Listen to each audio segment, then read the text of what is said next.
मान्य अध्यक्ष महोदय, मैं आज इस सदन में आदरणीय चंपई सोरेन जी के विश्वास मत के इस बहस का हिस्सा बन रहा हूं और हमारी पूरी पार्टी और पूरा गठबंधन दल आदरणीय चंपई सोरेन जी को समर्थन करता है। और मैं कहना चाहूंगा 31 जनवरी की जो काली रात, काला अध्याय देश के लोकतंत्र में नए तरीके से जुड़ा है। 31 तारीख रात को देश में पहली बार किसी मुख्यमंत्री का गिरफ्तारी हुई हो मेरे संज्ञान में। ये मुझे लगता है ये पहला घटना है और मुझे लगता है इस घटना को अंजाम देने में कहीं ना कहीं राजभवन भी शामिल। और जिस तरीके से ये घटना घटित हुई है, मैं बहुत आश्चर्यचकित हूँ, इसलिए कि मैं एक आदिवासी वर्ग से आता हूँ। नियम, कायदे, कानून की जानकारी का थोड़ा अभाव रहता है। बौद्धिक क्षमताएं अभी हमारे विपक्ष के बराबर हम लोगों की नहीं, लेकिन सही गलत की समझ तो हर इंसान भी रखता है, हर जानवर भी रखता है। अध्यक्ष महोदय, बड़ी सुनियोजित तरीके से बड़े लंबे समय से 2022 31 तारीख को दिए गए अंजाम की पटकथा लिखी जा रही। बड़े तरीके से उस पकवान को बहुत धीमी आंच में पकाया जाए, लेकिन ये इनकी जो पकवान है ये पकने को तैयार है, लेकिन इन प्रकार इन्होंने इस आधे अधूरे पकवान को अपने लिए परोसा और बड़ी सुनियोजित तरीके से मुझे अपनी गिरफ्त में लिया है। और आज कहीं ना कहीं ऐसा लगता है अध्यक्ष महोदय कि बाबा भीमराव अंबेडकर जी का जो सपना था कि सभी जात धर्म के लोग एक समान प्लेटफॉर्म पे आए, एक बराबरी और एक साथ चले। मुझे लगता है कि जिस तरीके से बाबा भीमराव अंबेडकर जी को भी अपना समाज छोड़कर बौद्ध धर्म अपनाना पड़ा, ऐसे ही आदिवासी दलितों के साथ भी आने वाला भविष्य में करने की तैयारी बड़ा सुनियोजित तरीके से अनेकों कालखंड को देखेंगे अध्यक्ष महोदय। जो इन आदिवासी दलित पिछड़े अल्पसंख्यक के ऊपर अत्याचार हुए हैं, वो अत्याचार अध्यक्ष महोदय नए नए चेहरे, नए नए शक्ल, नए नए रूप में दिखते रहे हैं। आज उसी का जीता जागता उदाहरण 31 जनवरी को देखने को मिला है। और आज कहीं ना कहीं इन वर्गों के प्रति जो हमारे सत्ता पक्ष की घृणाएं हैं, ना जाने इनकी घृणाएं इनको ताकत कहां से मिलती है, ये हमारे समझ से परे। इतनी घृणा, इतना द्वेष के प्रति इनका आदिवासी दलितों के प्रति कि आपको इससे अंदाजा होगा कि इन्हीं के पाले हुए तंत्र ये कहते शर्माते नहीं कि जंगल में थे तो जंगल में ही इनको रहना चाहिए। हम जंगल से बाहर आ गए, इनके बराबर बढ़ गए तो इनकी कपड़े मैले होने लगे। ये हमें अछूत दिखते हैं और इन्हीं विडंबना को तोड़ने के लिए हमने एक प्रयास किया था अध्यक्ष महोदय, क्योंकि झारखंड आदिवासी दलित पिछड़ा राज्य है। इन समूह को आगे बढ़ने का, इनका मार्ग प्रशस्त करने में हमने कोई कमी नहीं। इनका बस चले तो हम अभी भी जंगल में जाकर के वही 50-100 साल पुरानी जिंदगी में जिए। और मुझे इसका आभास था अध्यक्ष महोदय, जो इनके अंदर छुपी कुंठा है वो आए दिन ये बयां करती थी इनके आचरणों से, इनके बयानों से। लेकिन हमने हार नहीं मानी है। इनको लगता है कि मुझे जेल के सलाखों के अंदर डालकर ये अपने मंसूबे में सफल हो जाएंगे। ये झारखंड है अध्यक्ष महोदय, ये देश का एक ऐसा राज्य है जहां हर कोने में आदिवासी दलित पिछड़े वर्गों से अनगिनत सिपाहियों ने अपनी कुर्बानी देकर यहाँ के आदिवासी दलितों की जान बचाई। देश आजादी के सपने भी ये लोग नहीं देखते थे अध्यक्ष महोदय, तब से झारखंड के आदिवासी अपनी हक अधिकार की लड़ाई लड़।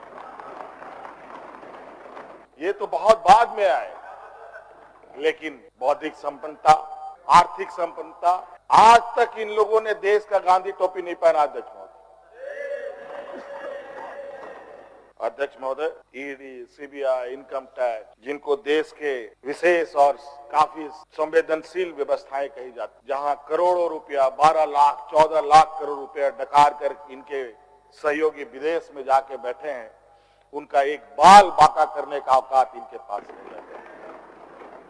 इनके पास औकात है देश के आदिवासी दलित पिछड़े के ऊपर और बेगुनाह लोगों पर, और उसमें भी गुनाह किया हो तब की बात तो अलग है। बेगुनाहों पर अत्याचार। आज मुझे किस लिए अरेस्ट किया गया अध्यक्ष महोदय? 8.5 एकड़ जमीन के घोटाले। अगर है हिम्मत सदन में तो कागज पटक कर दिखाएं कि 8.5 एकड़ का जमीन हेमंत सोरेन के नाम पर है। अगर होगा मैं उस दिन से राजनीति से इस्तीफा दे दूंगा। अध्यक्ष महोदय, जब राजनीतिक रूप से ये नहीं सकते तो ऐसे ही बैकडोर से हमला करते हैं, पीठ पर हमला करते हैं। अध्यक्ष महोदय, मैं आंसू नहीं बहाऊं, आंसू वक्त के लिए रखूंगा। आप लोगों के लिए आंसू का कोई मतलब, आदिवासी दलितों का, पिछड़ों का, आदिवासी के आंसुओं का कोई मोल नहीं। वक्त आने पर हम इनके एक एक सवालों का जवाब और एक एक इनके षड्यंत्र का जवाब वक्त आने पर बड़ी माकूल तरीके से दिया जाएगा। एक्चुअली दुर्भाग्य है अध्यक्ष महोदय इस राज्य का, तथाकथित हमारे राज्य के ही कुछ लोग जो ऐसे सामंती विचार वाले के चरणों में जाकर के झुककर उनकी सेवा और पूजा अर्चना में लगे, नहीं तो इस राज्य की इतनी दुर्दशा नहीं होती है। राज अलग हुए 23 साल हो रहे हैं, 24 साल हो गए अध्यक्ष महोदय। किसने सबसे अधिक राज किया इस राज्य? ये मुझे बोलने का जरूरत नहीं है, किसी को बताने की भी जरूरत। सब अपने गिरेबान में देखें, सबको पता चलेगा कौन कहां बैठा, किसने क्या काम। घोटाले इनको 2024 से ही नजर आ रहे, 2000 से नजर नहीं आ रहे, 2019 से ही इनको नजर आ रहे। आज ये नहीं चाहते अध्यक्ष महोदय देश का आदिवासी, दलित, पिछड़ा, अल्पसंख्यक देश के सर्वोच्च स्थान पर पहुंचे। ये नहीं चाहते कि ये जज बने, ये नहीं चाहते ये IAS IPS बने, ये नहीं चाहते ये राजनेता बने। इन्हीं के साथ बैठे लोग हैं। इन लोगों ने भी आदिवासी नेता बनाया था मुख्यमंत्री। बता दीजिए इन कितने आदिवासियों ने 5 साल पूरे किए? और मुझे पता था ये मुझे भी 5 साल पूरा करने में रोड़े अटकाएंगे, और नतीजा ये हुआ आखिरी सांस तक कुछ भी करो 5 साल पूरा नहीं होना चाहिए, रिकॉर्ड में नहीं लिखना चाहिए, रजिस्टर में नाम नहीं आना चाहिए। बस यही अध्यक्ष महोदय, हम लोगों ने सर झुकाकर चलना नहीं सीखा, यही खासियत है आदिवासी। लेकिन होता है सरसों में ही भूत है तो साला भूत भागेगा का, माफ कीजिएगा, सरसों में ही भूत है तो भूत भागेगा का। यहाँ कुछ भूत ऐसे भी हैं जिसकी वजह से ये कठिनाइयों का सामना। बहुत प्रयास हुआ, जब जब हम लोगों ने अलग राज्य का परिकल्पना किया तब भी इन लोगों ने हंसी उड़ाई कि आदिवासी लोग अलग राज्य लेगा। जब हम सत्ता में आए, आदिवासी सत्ता चला पाएगा, कुछ दिनों में गिर जाएगा। मैं हवाई जहाजों में चलता था अध्यक्ष महोदय, उसमें भी इनको तकलीफ। मैं 5 स्टार होटलों में रुकता था, उसमें भी इनको तकलीफ। मैं BMW कार में घूमता हूँ, उसमें भी इनको तकलीफ। क्या कहावत है कि हम करे तो गुनाह, ये करे तो क्या, यही कहावत है।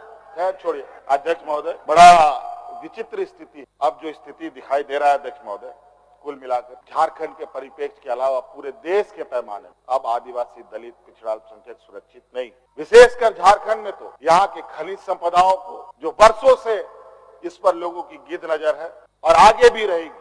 ये तो हम थे अध्यक्ष महोदय, ये बहुत फूक फूक करके उनको आगे बढ़ना पड़ता। ये खुला दरवाजे की आदि हो, इनको कोई रोक टोक नहीं कर सकता। जो इनके सामने आएगा वो इसी तरीके के अंजाम से उसको गुजरना पड़ेगा। और इनको लगता है ऐसे अंजाम देने से झारखंड के लोग घबरा जाएंगे। ये आप लोगों की बहुत और इतनी बड़ी ये भूल होगी, झारखंड का इतिहास आपको कभी माफ नहीं करेगा। अध्यक्ष महोदय, आज षड्यंत्र का पैमाना है वो इस कदर बड़े उसके जो दायरे बने हैं, कानून के अंदर रह करके गैर कानूनी काम करना कैसा हो, ये किसी से सीखना हो तो इन लोगों से सीखिए और इनके संस्थाओं से। मैं तो कहता हूं, मैं फिर से कहता हूं कि आप लोग दस्तावेज लाइए सदन में, या आपने ईडी और सीबीआई को सपोर्ट कीजिए और कोर्ट में पेश करें। एक भी दस्तावेज अगर आप लोग निकाल के दिखा दे कि हमने 8.5 एकड़ जमीन हड़पी है, तो मैं उसी दिन राजनीति से संन्यास किया, झारखंड छोड़ के चला जाऊं। अब इनको नहीं मिला तो हमारे बीवी, बच्चों, परिवारजनों के खाता बही ढूंढने में लगे। ये पैसा कहां से आया, वो पैसा कहां से आया, ये आया, वो आया। अध्यक्ष महोदय, असमानताएं देखिए इसी सदन के अंदर, जो सरकार के द्वारा उपलब्ध कराए जा रहे ऋण, जो यहाँ के आदिवासी विधायकों को कितने वर्षों के लिए मिलता है और गैर आदिवासियों को कितने सालों के लिए मिलता है, इस विषय पर गंभीरता से सोचने की आवश्यकता है। देखो ये बहुत लंबी लड़ाई। आज जिस तरीके से बड़ा मछली छोटा मछली को खा जाता है, सामाजिक व्यवस्था में भी यही कहानी है। एक बड़ी व्यवस्था छोटी व्यवस्था को खाने का हर बरकस प्रयास करती है। प्रभु राम का प्राण प्रतिष्ठा हुआ 22 जनवरी, राम राज आ गया, पहला कदम बिहार पड़ा, बेचारा एक पिछड़ा वर्ग का व्यक्ति, क्या हद होगी आप जान। दूसरा कदम झारखंड पर पड़ा, एक आदिवासी मुख्यमंत्री को निकलने का प्रयास कि इस आदिवासी मुख्यमंत्री के शरीर में हड्डियां कुछ अधिक है, इसलिए उस हड्डी को निकालने के लिए ईडी उसका डिसेक्शन करने में लगी हुई ताकि हम कैसे इसको निकालें। लेकिन इतना आसान नहीं, गलती से गले में फंस गया तो पूरा का पूरा आंतड़ी फाड़ के बाहर। इस वजह से संभल के खाने का कोशिश कीजिएगा। इस वजह से अध्यक्ष महोदय, मुझे कोई गम नहीं कि मुझे आज ईडी ने पकड़ा। जिस तरीके से बंधुदा का सदस्यता लिया, ये आप चुनाव नहीं लड़ सकते हैं। हो सकता है मेरा भी ये असर है। सत्ता लुलुपता के लिए हम लोग कभी नहीं आए अध्यक्ष महोदय, लेकिन ये बात मैं इस सदन में कहना चाहूंगा कि झारखंड मुक्ति मोर्चा का उदय झारखंड के मान सम्मान स्वाभिमान को बचाने के लिए हुआ है, और इस मान सम्मान स्वाभिमान के प्रति जो भी बुरी नजर डालेगा उसको हम मुंह तोड़ जवाब देंगे, चाहे राजनीतिक रूप से हो, चाहे कानूनी रूप से हो, चाहे वो किसी भी जंग मैदान में। ये हमारा संकल्प है। ना हम पीछे हटे हैं, ना हम लोगों ने पीठ दिखाई है अध्यक्ष महोदय। इसलिए अध्यक्ष महोदय, मुझे तो कोर्ट का आदेश है कि मीडिया के सामने या बाहर वक्तव्य नहीं देना है। तो हमने ईडी वाले से पूछा, क्या सदन में भी बात नहीं रखनी? तो उन्होंने ये भी कहा, नहीं सदन में भी आप नहीं रख सकते। हम बोले वाह। तो मैंने कहा कि आइए स्पीकर साहब के टेबल में खड़े हो जाइए, बैठ जाइए, वहां से आदेश जारी कीजिए, फिर हम चुप हो जाएंगे। ये स्थिति है अध्यक्ष महोदय। अब उस दिन का इंतजार है। अभी तो गवर्नर हाउस का कोरम पूरा हो गया। अब विधानसभा से लोग कब अरेस्ट होंगे, राष्ट्रपति भवन से कब अरेस्ट होंगे, लोकसभा राज्यसभा से लोग कब अरेस्ट होंगे। 150 200 सांसदों का निलंबन। क्या अध्यक्ष महोदय ये इतिहास के सुनहरे अक्षरों में लिखा जाएगा अध्यक्ष महोदय? बड़ी विचित्र स्थिति देश में। और मैं ये कहना चाहूंगा अध्यक्ष महोदय, विशेषकर आदिवासी दलित पिछड़े भाइयों से, आप तैयार हो जाएं। अब शोषण की एक नई परिभाषा गढ़ने जा रही है। अगर आपने कमजोर किया तो आने वाली पीढ़ी कभी माफ नहीं करेगी। तो अध्यक्ष महोदय, राज्यपाल महोदय आए और 32 पेज का इन्होंने अभिभाषण पढ़ा। हम लोग लाख चिल्लाते रहे, अध्यक्ष महोदय अभिभाषण पढ़ के क्या होगा जब देश में लोकतंत्र ही नहीं बचेगा। आज हर चीज पिछले दरवाजे से हो रहा है अध्यक्ष महोदय। खैर इतना तो हम लोग बुद्धि ज्ञान है नहीं, लेकिन समय ऐसा भी नहीं है, समय से बड़ा बलवान धरती में कोई नहीं है। और वक्त फिर घूमेगा और फिर हम आपके सामने उपस्थित होंगे, और इतनी मजबूती के साथ उपस्थित होंगे कि फिर जो षड्यंत्र कर रहे हैं वो षड्यंत्र आपके धरे के धरे रहे, और इस देश के और अपने राज्य के आदिवासी दलित पिछड़ों के लिए जो संघर्ष करना होगा वो करते रहेंगे। धन्यवाद।